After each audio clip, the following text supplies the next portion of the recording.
Hey, what's up? My name is FlipTodip. I'm a senior game designer, previously mod flippy on Old School, and today we're gonna talk a little bit about power creep. So what is power creep? Is it dangerous, or does the game maybe even need it? Well, first off, let's look into what power creep actually means. So the general definition of power creep agrees that newly introduced content that is powerful enough to diminish or devalue existing content goes under the term of power creep. Imagine a case where in old school RuneScape there was a super strong bow added to the game, and suddenly a bunch of other ranged methods became totally irrelevant due to the sheer strength and versatility of this new bow. That would be considered power creep. And in a game like Old School, where the game's content carries history and lies so close to our heart, power creep becomes especially scary. What if items like God War's armor sets become irrelevant and dirt cheap just because there's new shiny armor taking its place? Or even worse, what if all the item variety we worked so hard to build up becomes pointless because one item is the strongest in all cases? Well, these concerns are absolutely valid and should be carefully considered when looking to add power to the game. So, the solution at this point seems pretty obvious.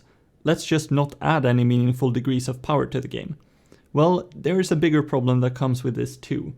Rewards. When adding any type of a reward to a game, you need to justify that new item existing in the game to players.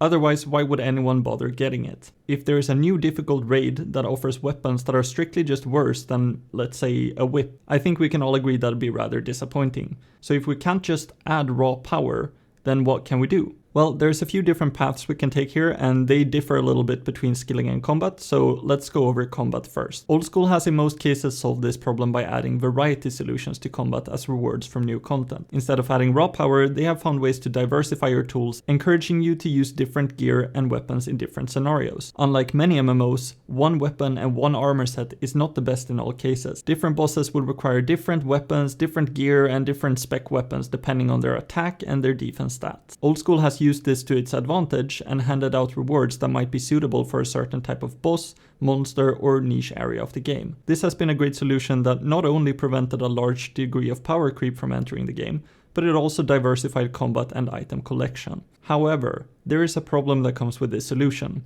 There is a diminishing return to how interesting this diversification becomes over time. You can only fill so many niches before someone looks at a new PvM challenge and says, I'm not gonna spend 100 hours just to get an item I'll use to speed up this one thing I do once a month.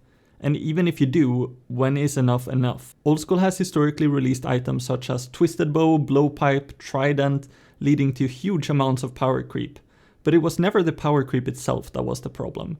It was just too much, and the items were too strong in too many areas of the game. It's fine that a Twisted Bow is a million times stronger than a Magic Shortbow, because there will always be a time and place for a Magic Shortbow on your account. Twisted Bow takes a long time to acquire, especially as an Iron Man, and for the same reason it's fine that an Infernal Cape is better than a Fire Cape, because it's really hard to get, and most people will carry a Fire Cape for a long time before they get their first Infernal Cape. Old items can still be useful with stronger items in the game, as long as they have a time and place to be used. Now, as for one new item killing combat variety by being the best in all cases, this one is a little bit harder to solve, and it requires intentional long-term solutions to solve. One way of tackling the problem is to keep the most valued niches we've built up so far and release stronger items in their place. So if you're releasing, let's say, a level 95 magic armor set, consider following the system we've already built up and release like one DPS version and then one tank version, instead of creating one armor set that does both. They don't even have to be released at the same time, but at least plan it for the roadmap. That way we can keep all the favorite niches we built up so far, but we can also keep control of speed of power creep and do it in a methodical way. I think it's super healthy for MMOs to have a slight imbalance between equipment and new PvM content. So on a big release, PvM is ahead of equipment and everything is just a little more challenging. As equipment enters the game, players become stronger and they can keep on PvMing with better gear as they wait for a new update, and so the cycle continues. Sometimes you feel like you need an upgrade, and sometimes you get to feel the power of the upgrade that you acquired.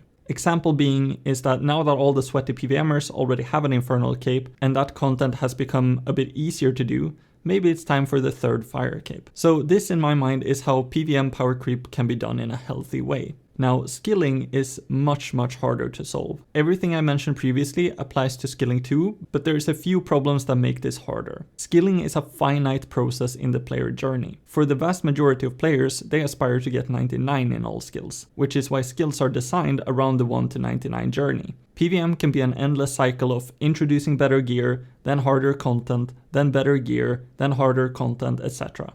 But for skilling, once you're done with a skill, that's typically it. You're happy to be done with it, and you likely won't touch it again just for fun. One could argue this could change with a post-99 money-making methods and stuff, mimicking the way combat works, but for our own sanity, let's work with what's currently the case in the game. So what am I really getting at here? Well, let's say we introduce a skilling method that makes crafting 30% faster.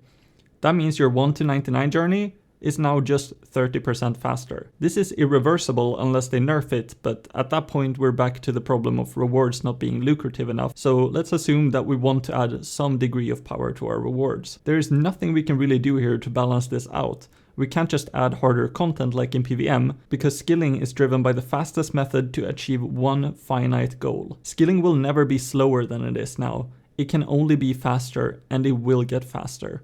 This is the problem with power creep in skilling. There is nothing to balance it out or fix it. This makes it incredibly difficult to create rewards for skilling because you're slowly just running out of options, and the only solution you're left with is to make the skill faster. The only solution I see here is probably to give options for post-99 skilling, and that's honestly a whole other massive topic to discuss, so maybe something for a different video. But for now, this remains a problem, and that's why I'm a huge advocate for PvM power creep, but I'm not so sure where I stand on skilling power creep. When the new skills are coming, there will be a degree of power creep added to the game, and it will probably vary massively in the community on whether a 10% increase to something is really exciting or absolutely terrible for the game, but we'll see.